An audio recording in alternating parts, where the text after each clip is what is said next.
Hey guys, I hope you're all doing fantastic. Welcome back to another video. So today we have another special guest on our channel, Mr. David Moadel, and right now we're on his YouTube page. Right now has 54.9 K subscribers, and he talks about the markets, and as we can see up here, it's called Looking at the Markets with David Moadel. But yeah, without any more intro, welcome, David. Adam, it is great to be on your channel. I love what you do. I love the deep research that you do.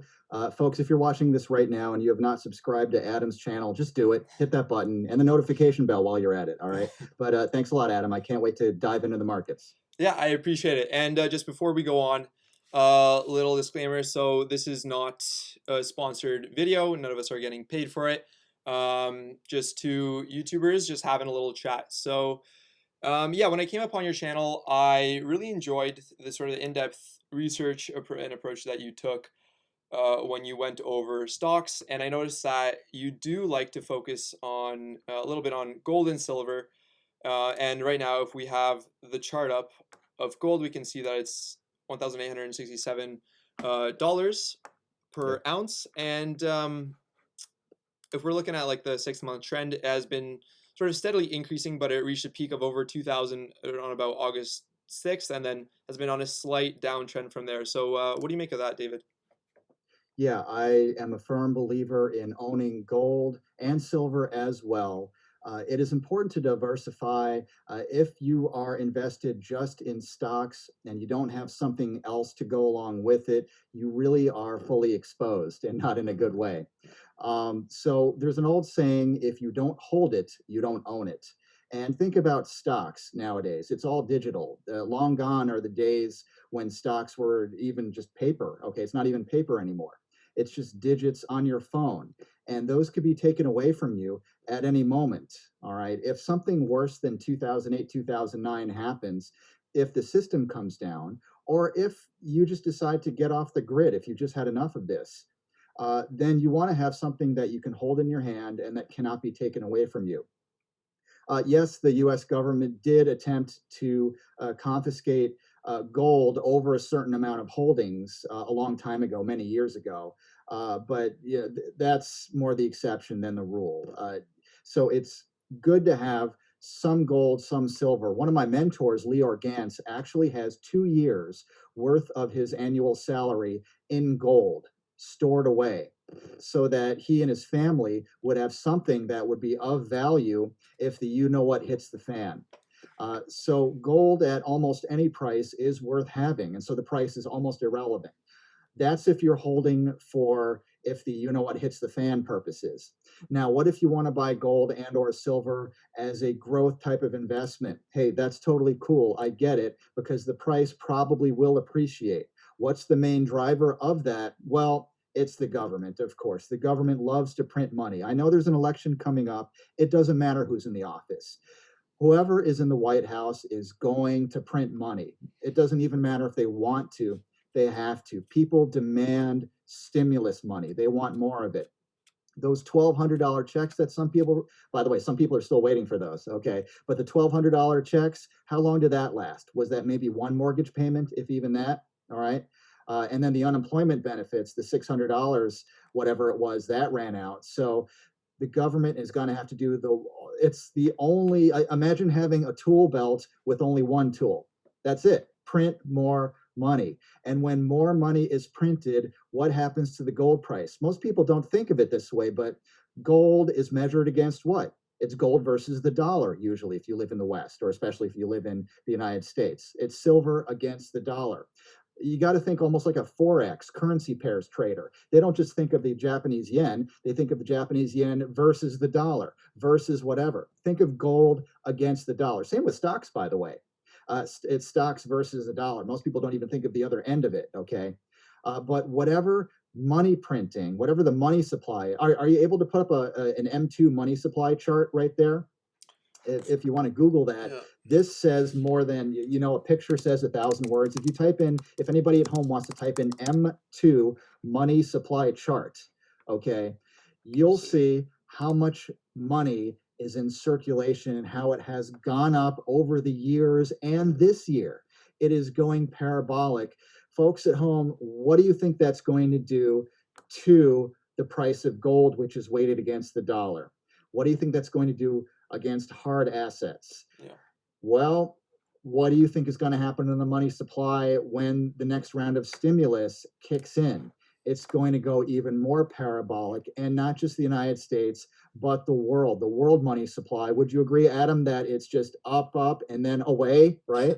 Yeah, I mean, especially right now, the pandemic, the chart is right behind you there. So I know Yep. you can't see it, but we can see that there has been a massive uptick, pretty much like more than exponential, it seems, Yeah. at the start of the pandemic, and it just keeps going up and up. And again, we can see an upward trend as far away as like 1980s, right? And even Yeah. before that. So Yeah, yeah, and yeah. it's just going to keep Yeah. going. So yes, gold topped out at around 2000 something.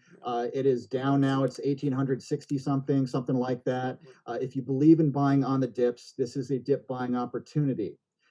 Sure, we all wish we got into gold when it was 1100 something at around March. Now, people often ask me, uh, why did gold and silver go down with the stock markets? It happened in March, when what happened. Okay, we want to be YouTube friendly, right? And also, it happened earlier this week, on the days when the S&P 500 went down to 3.5%. Yes, gold and silver all went down. And people emailed me and they said, Dave, why? I thought gold is a safe haven, but see, it still is. It still is over the long term, Yeah. not necessarily on a daily basis. When people are freaking out about a second and third wave of what do? They load up on cash. Okay. Also, when stocks go down, and you can look at or somebody at home wants to look at the 2008, 2009 S&P 500 chart, when it went way down, gold and silver also went down with it. Okay. Or they could just take my word for that. They all went down.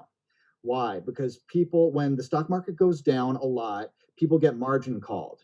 Their broker calls them up and they say, okay, you know what? You borrowed money on margin to buy stocks, which too many people do. I don't recommend it. Okay, but people do it. Then they get from the margin team, the not so friendly margin team at their broker. Okay. They Yeah. call them up. They say, hey, you need to deposit more cash into this account or we're going to liquidate your accounts. We're going to sell off your stocks at a loss. So cough up, add some more cash to your account.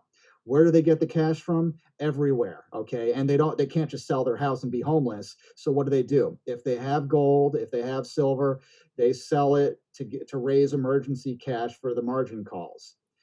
So what are the lessons here? Well, first of all, don't buy stuff on margin. Not a great idea. Okay. I mean, there are Yeah. exceptions. Okay. If you're an expert and if you're a millionaire, that's a different story. Multimillionaire, actually, that's a different story. Okay. Warren Buffett can afford to do stuff on margin, I suppose. All right. But I don't recommend it. The second lesson here is that you're not expecting gold and silver to just jump up when stocks go down. It doesn't work like that. If you look at what happened after 2008, 2009, after the bottom of stocks in March of 2009, what happened? Yeah, stocks went up gradually over the next 10, 11 years. Sure. Gold and silver went way up. They went up faster, they went up farther. Did you know that since the year 2000, yes, stocks have gone up quite a bit, gold has gone up more? All right. A lot of people don't even think about that. So if you're thinking about gold as a growth asset and silver too, it's great. If you're thinking about it as a safe haven, if the what hits the fan, it's great for that purpose. Why not do both? Hmm. Yeah. No, I really like that, and I do agree with you. And I just want a clarification on what do you think about holding hard physical gold? And I mean, I know that famed investors like Warren Buffett speak against holding hard gold because, you have a nugget of gold. Like, what's that going to do for you? But however, on the other hand, his company Berkshire Hathaway actually put money, about 500,000, which is pretty much peanuts to them, in a gold corporation called Barrick Gold. So Yep. what do you recommend? Do you recommend having physical gold bars or investing in a company that produces gold? Yeah, and that's a great question. When it comes to Berkshire Hathaway's new position in Barrick Gold, uh, let me ask you this: Do at home, do you want to do what Warren Buffett says, or do you want to do what he does? I say do what somebody does, not what they say. Okay. Yes, he talked trash about gold at one time. He said, "You've got a big block of gold. What are you going to do with it?"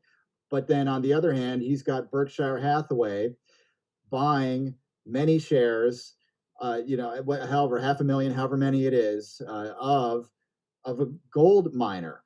Okay. So I'm not going to do what he says. I might do what he does. And I do what he does. I'm not necessarily buying Barrick Gold, but you can do both. You can say, okay, Warren Buffett, you know what? I'm going to do what you do. I'm going to consider getting into the gold mining space, not for a huge position. This is not something that you put 50 or 100% of your portfolio into. This is for small position sizes. But if you want some leverage on the gold price, if you want a magnified move, because let's be honest, is gold likely to go up two, three, 400% in a month? No, not likely. Okay. Uh, but could a gold miner do it? It is possible. I've seen it happen. Okay. I'm not saying you should expect that, but it is a possibility. Also, at least with stocks, there is one advantage over physical gold is that you can buy and sell it very quickly right on your phone. I mean, you could probably do that with physical gold as well. I'm sure there are ways to do it, but it's, right through your broker, whatever your broker is, you can buy and sell shares of gold mining stocks very easily at the touch of a button. So there's the convenience factor. You don't have to store it. You don't have to insure it. You don't have to you don't have to worry about it getting stolen or somebody finding out that you own gold. Oh no, my neighbor found out I own gold. Oh, this is not good. Okay, you don't have to worry about that stuff. Okay, and also it's very easy to hold gold mining shares in an IRA or Roth account, whatever it is. 401k account if they allow you to. You can have it in many different types of accounts. I understand there are ways to have physical gold in an IRA, but that I don't know how complicated that might be. But in any case, if you have a self-directed IRA, it's very simple to own gold mining shares and silver mining shares as well. So just be aware of the risks involved, okay? But be aware that you can have both. If you want something that's more of a, uh-oh, what if the blank, hits the fan, then you may want to lean more heavily toward physical assets. If you want something that you could trade in and out of more easily, you may lean more towards the shares, towards the stock, or better yet, why not have both? Why not have some of each? That way you could have, again, the growth and the crisis protection at the same time. Mhm. Okay, I see. That's awesome. Thank you for your input. And one question I had also was, so there's a lot more interest also in not only hedging your positions with gold, and so I guess the first part of my question is, how much would you say is a good amount of your total portfolio to be invested in gold? And two, um, there's been an increasing popularity and rise of even with institutional investors of Mhm. sort of hedging their dollar with Yep. investing a little bit in cryptocurrency, Mhm. right? And so what do you think about that? Should you, split between either physical gold shares and crypto, fully into gold, at least like your hedged position, or fully into crypto? Like, what are your thoughts on that?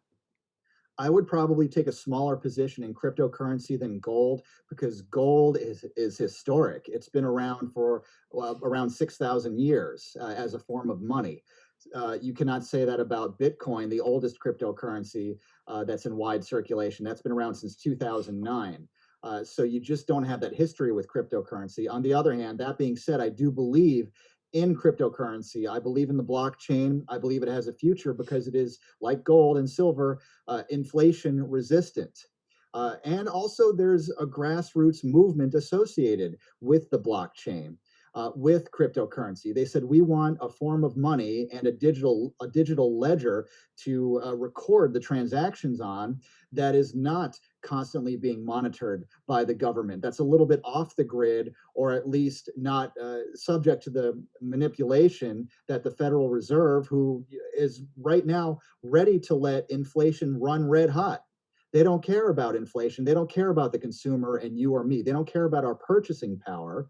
The dollar can crumble, absolutely crumble, and they'll be fine with that. And governments are fine with that. World governments are fine with letting their fiat money deteriorate in value.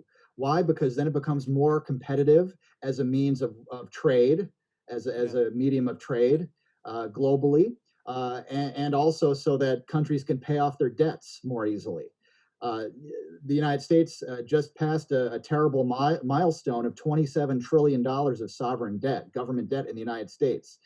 We have to pay interest on that debt.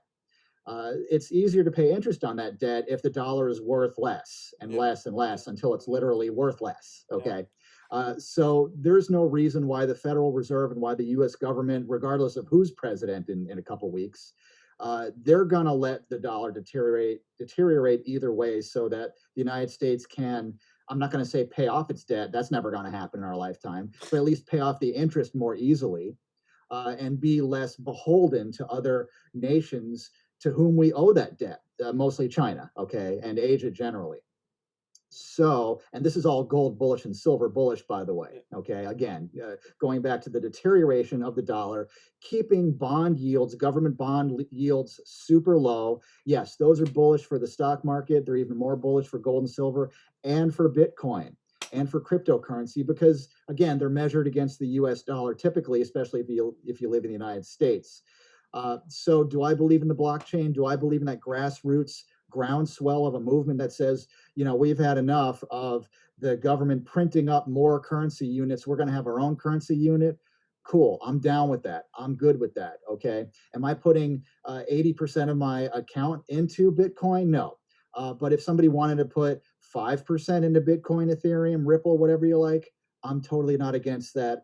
And you just sit on it. Okay. Or you can put in a little bit at a time. Bitcoin right now, around 13,500? It almost hit 20,000, but I'm not a chaser. So any dip, you can start to accumulate into it. And that's true with gold and silver and anything else you're talking about. You can do what's called scaling in. If you wanted to put $1,000 into Bitcoin, you don't have to do it all at once. How about putting in $330? And then if it goes down another 5-10%, put in another $300, and then another 300, and then just sit on your hands. Be right and sit tight, but don't over leverage yourself because then you're going to get emotional, and that's where people really start to lose money. Yeah, for sure. Yeah, those are definitely some solid tips. Patience is definitely key if you're invested in the market or in anything. Also be careful when you invest in margin. Another one, but getting back on track. To finish off this sort of gold and silver conversation, what are your favorite stocks right now that's gold and silver? And do you own any shares of them? I do not. I always try to, I try to keep a clean slate as far as that goes. As far as silver, and I've had the opportunity to speak with and interview Mr. Keith Neumeyer, CEO of First Majestic Silver, ticker symbol AG. Full disclosure, I did a promotional video for that company. Not being paid right now to say this, okay? I just like the company. What can I say? Yeah, we're looking. AG First Majestic Silver. Just a great. I like the words pure play on silver. At least 60% of their holdings is silver. Silver assets, I should say. So that's a great way to go. As far as gold is concerned. Boy, there are a whole bunch of them. I do like Barrick. If you want to go with Warren Buffett, Barrick's not a bad way to go. Another one is Anglo Gold Ashanti. That's another one. Yeah. And then another one, Norsemont, Norse, Norsemont Mining. Okay. So these are all, and by your own discretion, folks. Make sure you research the stocks before you even consider taking a position. Okay, you don't want to buy something because somebody in a video likes it. You want to buy it because you researched the heck out of it. All right. And then don't forget there are other commodities as well. If you're into uranium, for example, UEC, Uranium Energy Corp. That's one, and then Chemico. Okay, so these are other things you can get into. You can get into lithium. You get commodities are just a great addition to your Apples and your Microsofts and your Coca-Colas and all that good stuff, because that way, if let's say you only have technology stocks, which a lot of people come to me and they say, yeah, oh, I'm diversified. I have Apple and Microsoft. Okay, great. That's a good start. What about other stuff? Okay, because if the tech sector tanks, if we get another .com type of, back in the year 2000, not everybody's old enough to remember that anymore. You had pets.com, which everybody thought there was pets.com in the year 2000. Everybody thought that the internet was new and people thought everybody was going to buy their dog food and dog collars online. And so pets.com, which had no revenues, with that stock was going up and up and up parabolically, okay, kind of like Tesla is now. And then it crashed and went to literally zero and delisted. All right. So you don't have to do anything. I'm saying you might want to consider not just having tech stocks and not just having Tesla. And I'm not saying Tesla is pets.com. At least Tesla, has some more buy-in than pets.com ever did. But you want to think about getting into other areas as well. We mentioned the Bitcoin for a possible small position. We mentioned gold and silver. We mentioned the mining sector for a possible small position. But you gotta open your mind to other things than what's hot on the financial media. All right. Yeah. They're just going to talk about Tesla. They didn't even start talking about NEO. I was talking about NEO when it was like 250 something, $2.50. They're just starting to talk about it now. Now that's what, $25, something like that, $30, I think. It went up in the last couple of days. They're going to have you buy high, and then they're going to have you sell low. They're going to have you chasing the price. So you got to think ahead. Adam recently came on my channel. He recommended a clean water stock. What a smart idea! What a brilliant idea! He recommended, not recommended, but he talked about some tanker stocks. A beaten down sector that analysts hate right now. The financial media hates it right now, and I'm starting to like it because they hate it. Yeah. Because what do you think Warren Buffett does? Do you think Warren Buffett buys what everybody else loves? No, he buys when there's blood on the streets. And so you got to think differently. Get off the grid and think for yourselves. Yeah, it's be greedy when others are fearful. Be fearful Yep. when others are greedy. That's I Yeah. love it. And also another thing to comment on that is generally when the media is crazy for high growth stocks, the Mm-hmm. value plays don't get a lot of love, Mm-hmm. But then when tech eventually takes a beating, then a lot of people are like, oh, I'm gonna put a little bit of my money into these more foundational value stocks, and they tend Yeah. to appreciate in value. So right now or soon enough, again, this is just my opinion. There might be a transition of money from those high flying tech stocks into more value sector plays. I And tend it, to agree. yeah, not necessarily just like tankers or commodities, but also something like a Nordstrom, a Foot Locker, Mm-hmm. where you can buy clothing. Yeah, like you said, Coca-Cola, Pepsi, Walmart, Costco, right? So Yep. Yep. I yeah, don't know if there's a chart out there that has like value versus growth stocks or something mm, like that, growth versus value. yeah, I've seen charts like that where it showed that value stocks divided by growth stocks, and the chart was way down over the last decade. Value has never been more undervalued. All right, yeah, uh, but it doesn't just keep going like that. At some point, and look at the year 2000 when value was in the ground and growth was way, way, way high because of the tech stocks. And right now, you've got a handful of FANG stocks: Facebook, Apple, Amazon, Netflix, Google, or technically Alphabet, all leading the market, flying high, going up, up, and yeah, away. And meanwhile, you've got sectors that are beaten up unnecessarily or too much. Bank stocks right now, Wells Fargo, that kind of thing. yeah, Oil stocks, anything involved in traditional energy. which, yeah, I know. Okay, in 10, 20 years, whatever, that might all be in trouble because of electric vehicles, but they're not going away tomorrow or next year or the year after that. So ExxonMobil, that kind of thing, is closer to 30 than 40. I think it was 33, something like Yeah. that. Yeah. Uh, and ExxonMobil is a stock that used to be comfortable at 45 or 50. Yeah. So these things don't get beaten up forever, even though it feels like it today. Yeah. uh, Stocks of, we'll call it MJ. I think you at home know what I'm talking about. Yeah. The M's and the J's of the world, those have been beaten up quite a bit. Yeah. They peaked in 2018 and then just tanked. Or late 2017, early 2018, and they've just fallen off as if nobody is ever going to partake anymore. Yeah. That's total nonsense. All right. So you got to find those sectors that have been just demolished. Airlines, cruise lines. Now, cruise lines are a little bit riskier, but airlines, come on, folks. Do you really think that people are not going to need to fly on planes anymore to go places? Of course they will. Of course they do. And they'll need fuel to make it happen. And maybe someday we'll have fully electric planes, but right now they need dinosaur fossils, okay? Yeah. So to make them run. Yeah. So whatever's hated right now, I want you to look at it. I want you to think about it. And it takes guts to do it. But over the long term, not necessarily the short term, you might be glad you did. And I don't recommend chasing the latest thing, whatever it is. Right now it happens to be a handful of electric vehicle stocks. Sure, they could keep going up, but you have to make a decision. Am I going to chase after something that's up 500% or whatever? Or am I going to buy something that's down 50%, like certain tanker stocks are, like certain MJ stocks are, and look at the company, decide whether it has value, and realize that, you know what, value isn't going to be rock bottom valuations forever.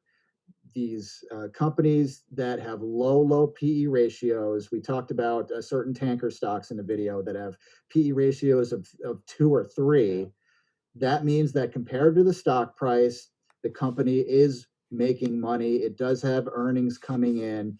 The market just hasn't realized that yet. They're going crazy over electric vehicle stocks, but this is not a mania that lasts forever. Yeah. For sure. Yeah. No. Wall Street does tend to have its phases, Yeah. and I wholeheartedly do agree with all those points you just raised. Yeah. So overall, in summary, I think we can say, in these uncertain times, we have an election coming up. We have a third wave even of virus going around. It's going around rampant, coming into the winter months. These are uncertain times we live in, right? So in these uncertain times, also again, what adds to that uncertainty is like a lack of stimulus talk, or at least delayed stimulus talk, because Trump is, I don't know, using that as part of his plan, and it's just a messy situation right now, right? So money's not going into the market. Second wave going on right now. Elections are coming up, so a lot of uncertainty, to say the least, right? So now we're looking at, over this talk, we looked at gold and silver. We even looked at the new age of crypto, such as Bitcoin, and also focusing potentially more of part of your investments on more beaten down value plays that definitely take an iron gut to weather, in order to reap some of the rewards in the future. All right, so Yeah. uh, David Moadel, thank you so much for coming onto the show. Again, we're just going to go over your YouTube channel right now. And I mean, again, his channel speaks for himself. 54,900 subscribers. A lot of amazing videos that I've recently just been able to watch and enjoy. So if you haven't already, please check out his channel. I'll link the channel down below in the description for all of you guys to watch if you'd like, and make sure to go subscribe to his channel as well. But yeah, thank you so much for coming on, David, and we'll have to talk soon about the updates in in a year's time, half a year's time, or whenever we feel like it. Absolutely. Thank you, Adam. Everybody subscribe to Adam's channel if you haven't done already, and then hop on over to Looking at the Markets with David Moadel. Thank you, Adam. I Yeah. appreciate it today. Yeah. Take care, everyone.